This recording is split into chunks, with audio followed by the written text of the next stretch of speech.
नमस्कार, जय हिंद, जय भारत।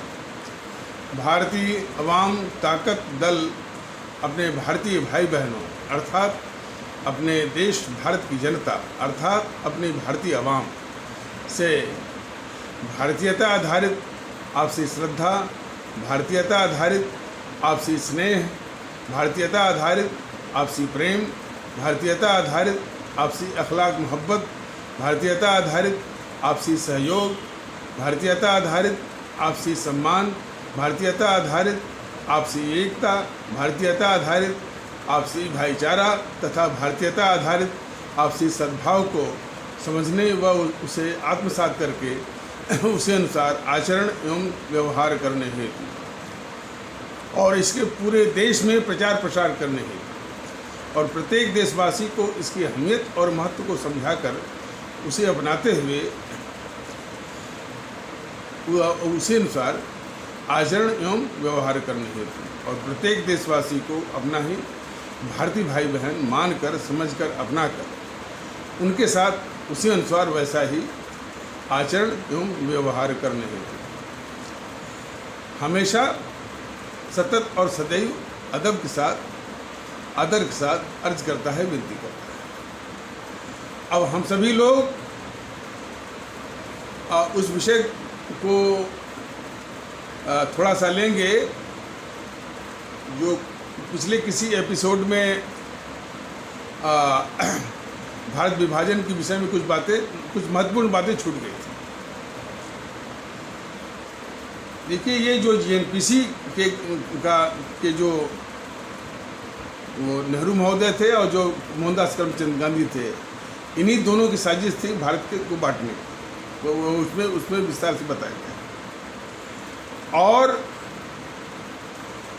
और फिर जो जीएनपीसी का जो नेहरू का की जो मंडली थी, उसने एक ऐसा जाल रचा, ऐसी साजिश की कि इसका इल्ज़ाम जो है वो मोहम्मद अली जिन्ना के सिर पर मरने का भी, यानी भारत के विभाजन का भी।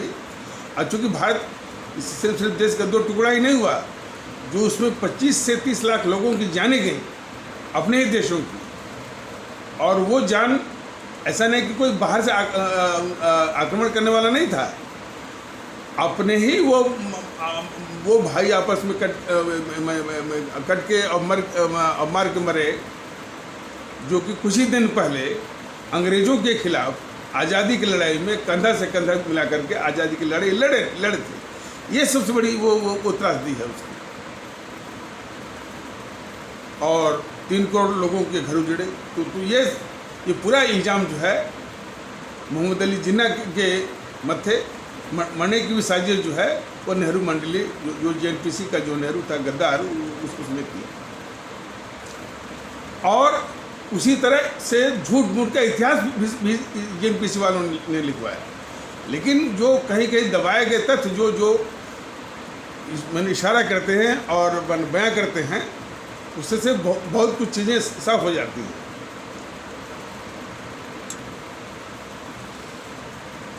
और इसके संबंध में भारतीय अवाम ताकत दल ने उसी एपिसोड में बताया था कि जिन्ना साहब का मांग जो है पाकिस्तान की नहीं थी।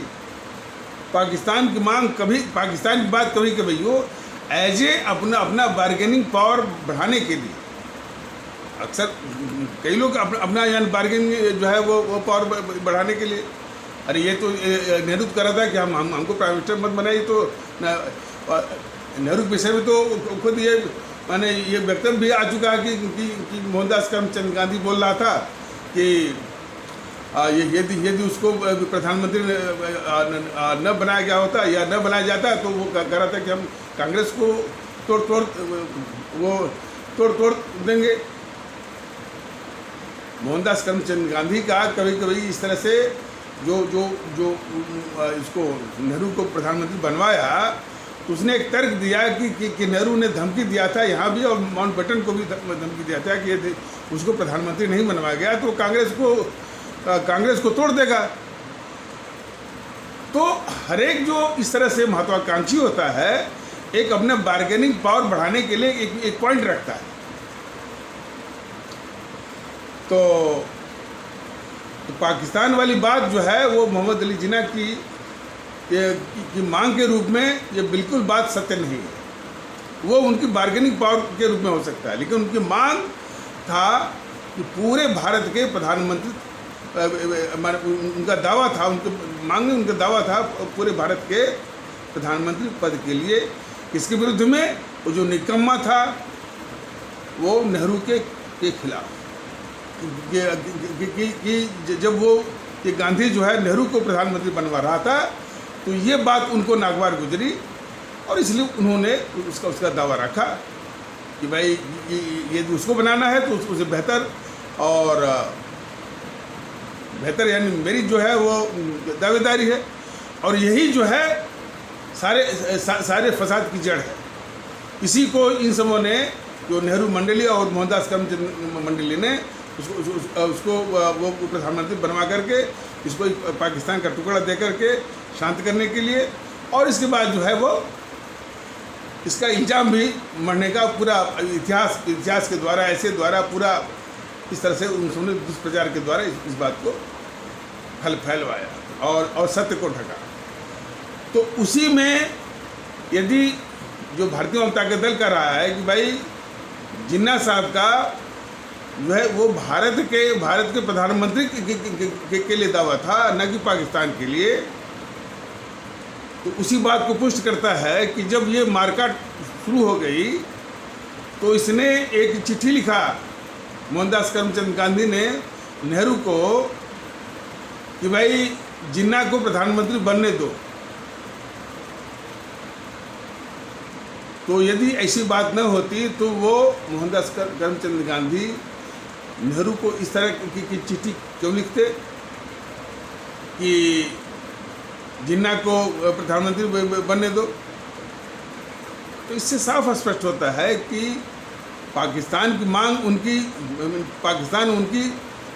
उनका मुख्य मुद्दा नहीं था। उनका मुख्य मुद्दा था कि जो ये निकम्मा और गद्दार तो खैर था ही नेहरू को ये जो वो गद्दार ये मोहनदास करमचंद गांधी उसको सत्ता दिलाने का या प्रधानमंत्री बनाने की साजिश कर रहा था, उसके खिलाफ जो है वो अपना दावा रख रहे थे मोहम्मद अली जिन्ना। ये था ये फसाद की जड़। और डायरेक्ट एक्शन जो भी था तो उन्हीं जो है जेएनपीसी मंडली के खिलाफ था। लेकिन ये जेएनपीसी वाले बहुत ही शातिर, बहुत ही होशियार, बहुत ही धूर्त होते हैं। उसको उन्होंने वो सांप्रदायिक रंग क्या दे दिया, सांप्रदायिक रूप ही पकड़ लिया और पूरा वो भड़क गया।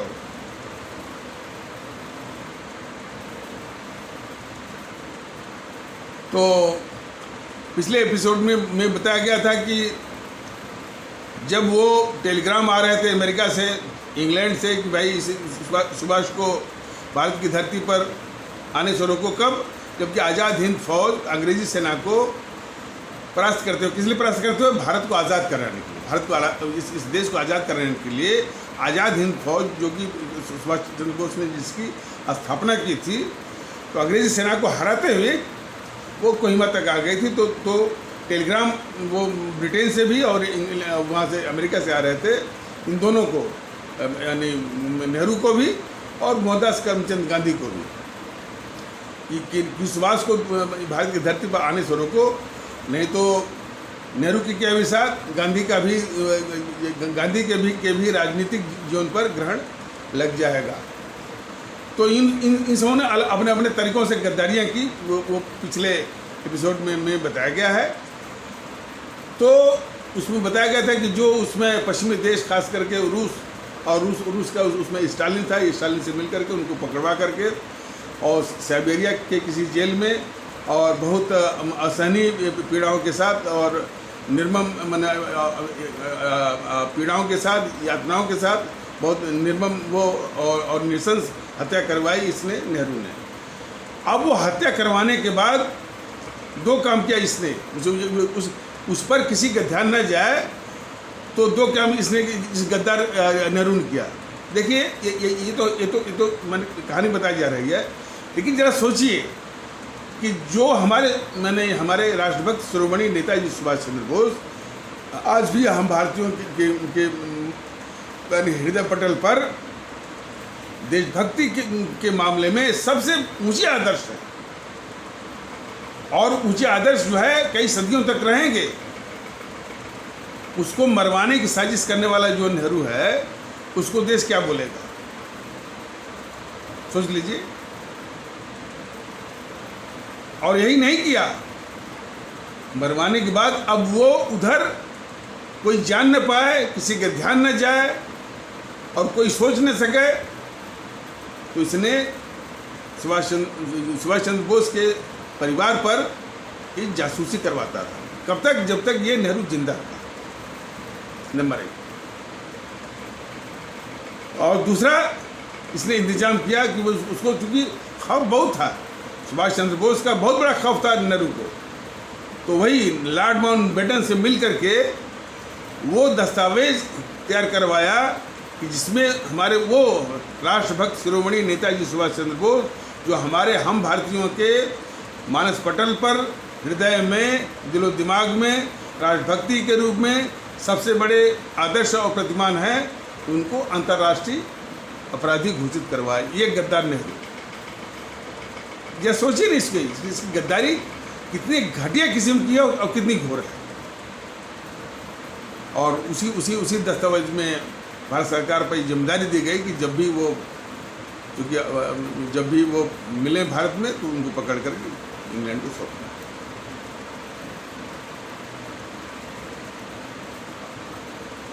और इसकी गद्दारियों की लेकिन लंबी फहरिस्त है। इस देश को कॉमनवेल्थ का सदस्य बनाया।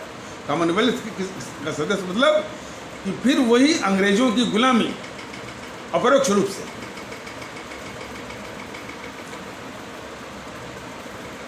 तो ये 2-3 तथ्य हैं जिससे स्पष्ट हो जाता है कि भारत इस देश को बंटवाने में सिर्फ वही सबसे घोर, यानी पूरे इतिहास में इससे बड़ा कोई गद्दार नहीं मिलेगा वो नेहरू जैसा। यानी सर्वाधिक गद्दार, सर्वाधिक ऐतिहासिक गद्दार नेहरू, और ये मोहनदास करमचंद गांधी।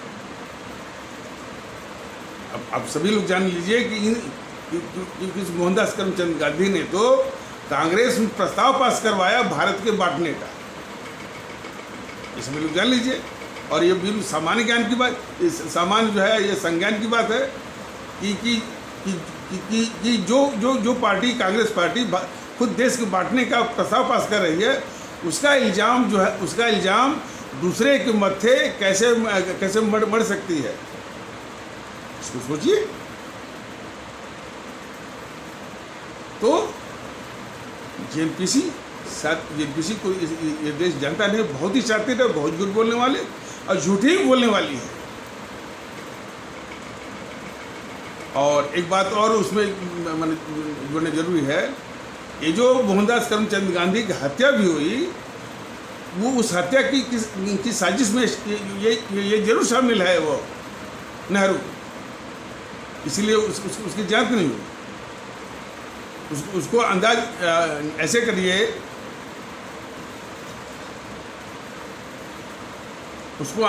करिए,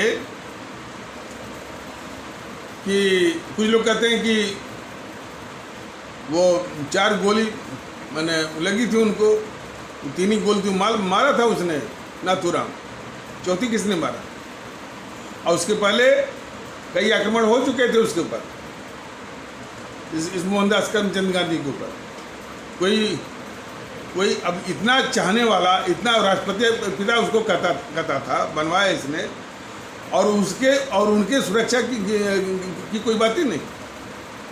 यह किसके दिमाग में बात बचेगी? जिसको इन जेएनपीसी वालों ने राष्ट्रपिता बना दिया, सबसे बड़ा आदर्श बना दिया, सब कुछ बना दिया इस देश का, उन पर हमले हो रहे हैं और उनके सुरक्षा का उनको कोई इंतजाम नहीं, तो निश्चित है कि साजिश होगी।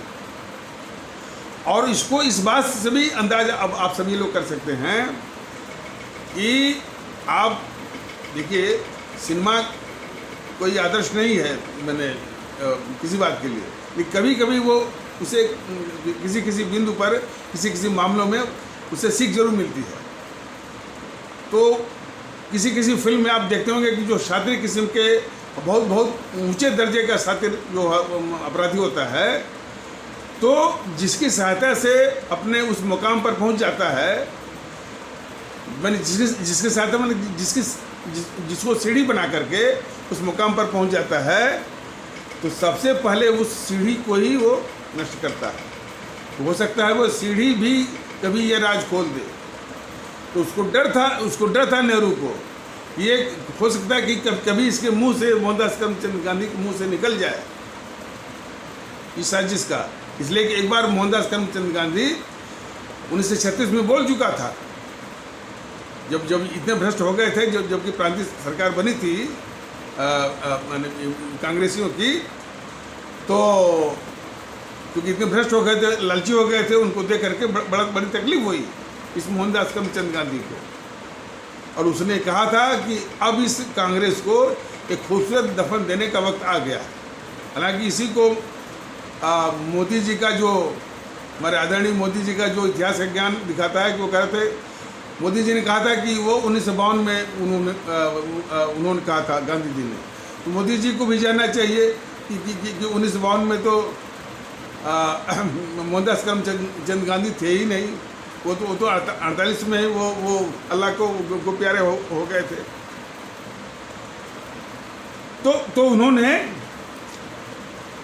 मोहनदास करमचंद गांधी ने 1936 में कहा था, जब ये प्रांतीय सरकारें बनी थी कांग्रेस की, और कांग्रेस वाले बहुत भ्रष्ट और लालची हो गए थे, ये देख करके उनको जब दुख हुआ था, तब उन्होंने कहा था कि इस कांग्रेस को एक खूबसूरत दफन देने का वक्त आ गया है। तो इन माने जो ये चरित्र था गांधी का, इस तरह का जो स्वभाव था, इसको देख करके वो निश्चित है कि वो नेहरू भी डर गया होगा कि जिस साजिश के तहत इस मोहनदास करमचंद गांधी ने हमको प्रधानमंत्री बनवाया है, हो सकता है कि यानी इसके मुँह से कुछ भी कभी भी इन्हें निकल सकता है। तो इसका जीवित रहना बहुत ही खतरा है, इसका मरना जो है बहुत ज़रूरी है। तो बड़ी सफाई से, और मुहरा बनाने में तो जेएनपीसी वालों का कोई सानी नहीं। देश बंटवाया, एक मुहरा बनाया, या बल्कि बकरा बनाया मोहम्मद अली जिन्ना को। गांधी को मरवाया, दूसरा जो मुहरा या बल्कि बकरा न, वो नाथूराम गोडसे को। इसी तरह से तमाम है, इसका इतिहास रहा है। तो जेएनपीसी के किसी भी बात पर यह देश विश्वास न करे। ये फिर से समराइज कर रहा हूँ, उसका संक्षेप में बता रहा हूँ। देश बंटवाना और 25 से 30 लाख लोगों की हत्या, 3 करोड़ लोगों के घर उजड़ना, हम भारतीय भाई बहनों के, इसके लिए वो इल्ज़ाम मरने के लिए इसने एक मुहरा, एक स्केपगोट बल्कि बकरा बनाया, मोहम्मद अली जिन्ना। उसी प्रकार जो मोहनदास करमचंद गांधी की हत्या हुई, उसमें भी ये मुख्य किरदार था, मुख्य इसका वो मैंने इसकी भूमिका रही, इसी गद्दार नेहरू की। और उसमें मुहरा या बल का बकरा बनाए गए नाथूराम गोडसे।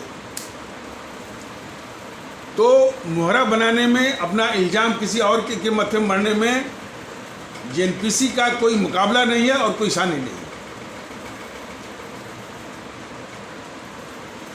अब आ जाइए इन बातों पर जो देश के लिए बहुत महत्वपूर्ण हैं। भारतीय वाम ताकत दल यूट्यूब के माध्यम से करीब 8-9 महीने से एक भारतीय एकता का संदेश दे रहा है और निवेदन कर रहा है।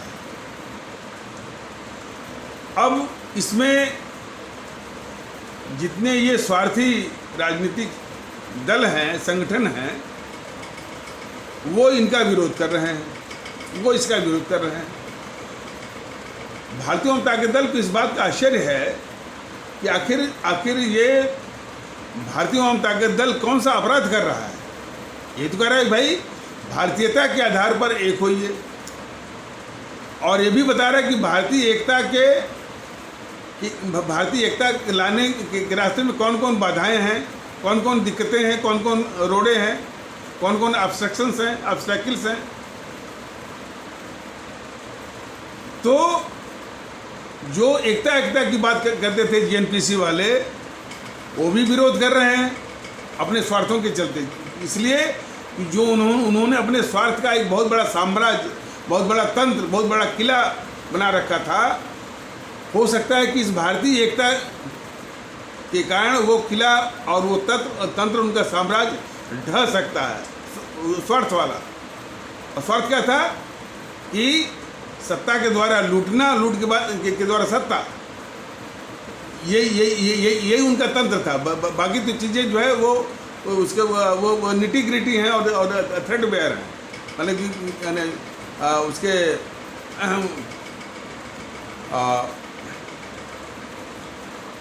उसके डिटेल्स हैं, लेकिन मुख्य उसका जो तंत्र था, जो साम्राज्य था, और जो इसका इतना बड़ा किला है, बस सत्ता हथियाना, सत्ता के द्वारा इस देश को लूटना और सारी संस्थाओं को बंधक बनाना, और जनता को, गरीब जनता को वो नारकी जीवन और दोजख भरा या नारकी जीवन देना, और इस देश को बिल्कुल बांट के रखना, कमज़ोर से कमज़ोर रखना, जातियों में, संप्रदायों में, भाषाओं में, प्रांतों में, क्षेत्रों में, समूहों में, गांवों में भी या परिवार में बांटने की कोई इंतहा नहीं है इस जीएनपीसी का। तो ये इनका किला था। तो वो किला, और दम भरते थे, बोलते क्या थे कि कांग्रेस एक विचारधारा है, कांग्रेस एकता के लिए काम करती है। बिल्कुल झूठ। इस कांग्रेस की या जीएनपीसी की कोई विचारधारा नहीं है सिवाय लूटने की इस देश को। और वही ने ऊपर से लेकर नीचे तक जितने भी उसके साथ जुड़े हुए हैं, सब लूटने के इरादे से ही वो जुड़े हुए हैं। आज जो जीएनपीसी से वो भाग करके बीजेपी भिजवा रहे हैं, सिर्फ लूटने के ही इरादे से, क्योंकि जब सत्ता नहीं रहेगी तो कैसे लूटेंगे, तो भाग करके आ रहे हैं इस बीजेपी में। तो इस जीएनपीसी की न तो कोई विचारधारा है, और न वो एकता के लिए कुछ करती है, बल्कि इस देश को विखंडित करने के लिए करती है। उसका विश्वास है कि जितना ही देश कमज़ोर रहेगा और जितना ही बटा हुआ रहेगा, तभी अपनी सत्ता हथियाने की जो साजिश है उतनी कामयाब होती रहेगी। तो एक तो वो विरोध कर रही है, और इस भारतीय एकता और राष्ट्रभक्ति, देशभक्ति, भारतीयता के माहौल का विरोध वो पार्टी भी कर रही है जो कि इसी की रोटी खाती है, और इसी के बूते वो चुनाव में इसका मुख्य मुद्दा रहता है राष्ट्रवाद, राष्ट्रभक्ति, भारतीयता, और इसी के बूते वोट बटोरती है और सत्ता हथियाती है। वो आज उसी की बात की जा रही है, भारतीयता की, भारतीय माहौल की, और भारतीय एकता की, और भारतीयता के आधार पर सभी कुछ, भाईचारा, सद्भाव, आपसी सम्मान, आपसी सहयोग, इखलाक, मोहब्बत, तो ये विरोध कर रहे हैं। तो इससे भी स्पष्ट है कि इनका राष्ट्रवाद और कुछ भी हो, राष्ट्रवाद हो, देशभक्ति हो, माने बीजेपी का राष्ट्रवाद हो, देशभक्ति हो, और भारतीयता हो, सब कुछ जो है एक पंथ आधारित होना चाहिए, हिंदुत्व आधारित होना चाहिए। ये बहुत ही जहरीला काम है, और उसी को जो हिंदुत्व वाली बात है, और हिंदुत्व के विषय में उन्होंने एक सातराना और भी इस बीजेपी वालों ने, या उसका जो गुरु घंटाल है आरएसएस वालों ने, वो एक और शातिराना हरकत की है कि सर्वोच्च न्यायालय से लिखवा लिया कि हिंदू तो कोई धर्म नहीं है, ये एक जीवन शैली है। तो ये बीजेपी आरएसएस के लोग भी समझ लें कि कोई और जो पंथ वाले हैं वो कमज़ोर नहीं हैं, वो भी किसी न किसी दिन वो भी मैनेज कर लेंगे सर्वोच्च न्यायालय से लिखवाने का कि ईसाई भी कोई पंथ नहीं है, वो भी एक जीवन शैली है। सिख भी कोई पंथ नहीं है बल्कि जीवन शैली है। इस्लाम भी कोई पंथ नहीं बल्कि जीवन शैली है।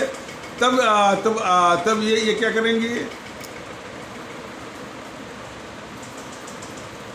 और फिर अपने कैडर में फैला रखें कि यह हिंदू राष्ट्र है।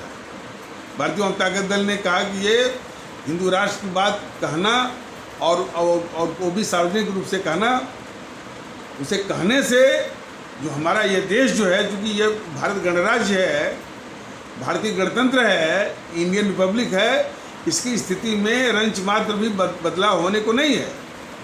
लेकिन एक भ्रम दहशत जिसका पूरा लाभ इस देश विरोधी जो ताकतें हैं, क्योंकि खास करके राजनीतिक दलों के रूप में है, और उसमें सबसे खतरनाक जेएनपीसी है, इनको ताकत मिलती है। और इसने जो सत्ता की है 60-70 सालों से, उसमें ये जो फैक्टर है कि भारत एक हिंदू राष्ट्र है, इस दहशत ने बहुत बड़ी भूमिका निभाई है। तो इस प्रकार से इस देश विरोधी और गद्दार जेएनपीसी को सत्ता में बिठाने का आरएसएस ने जो ये हिंदू राष्ट्र वाली झूठी बात जो फैलाई, इस झूठी बात फैला करके लोगों के द्वारा देश के साथ बहुत बड़ी गद्दारी की है। अब आ जाइए इधर, जो हमारे इस्लाम आस्था में जो धार्मिक गुरु लोग हैं, मुल्ला लोग हैं, मौलाना लोग हैं, उनका तो क्या कहना। उन्होंने सिखा रखा है कि कुरान से ऊपर कुछ है ही नहीं, जो कुछ भी है कुरान है, तुम संविधान को भी मत मानो। यही वो पढ़ाते हैं इस समाज को। अब तक जो माहौल रहा है, कोई उनको कहने वाला नहीं है कि नहीं भाई, ये कुरान से, गीता से, रामायण से ऊपर एक संविधान है, उसको मानना है। तो कोई ऐसा वातावरण नहीं रहा, अब कोई ऐसा कहने वाला नहीं रहा कि भैया ये कुरान है, आपका गीता है, रामायण है, गुरु ग्रंथ है, बाइबिल है, या आपकी व्यक्तिगत चीज़ है, घर पर रखिए। हमारे देश में सिर्फ संविधान और संविधान के द्वारा जितनी भी नियम और नियमावली हैं, रूल्स एंड रेगुलेशंस हैं, उसका शासन चलेगा, उसका राज चलेगा। ये एपिसोड कुछ लंबा हो रहा है, तो ये 355A रखा जाएगा। इसी का एक दूसरा जो भाग होगा 355B रहेगा, तो इसको यहीं पर समाप्त किया जा रहा है। तब तक के लिए नमस्कार, जय हिंद, जय भारत।